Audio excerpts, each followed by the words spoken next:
അല്ല മറ്റേ പൂച്ചനെ പോലെ അല്ല ഇവിടെ ഇതുങ്ങളുടെ തന്നെ അങ്ങനെ ഇരിക്കും.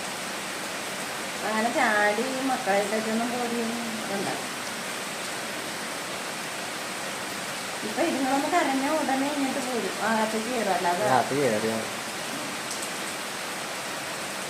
ഇതുപോലെ ഞാൻ തീറ്റ വെച്ചോടുത്ത് നമ്മൾ ചാടി പുറത്തിറങ്ങി കൊച്ചുകാരനിപ്പോ അവളോട് അവിടെ അടക്കാൻ നോക്കണേ.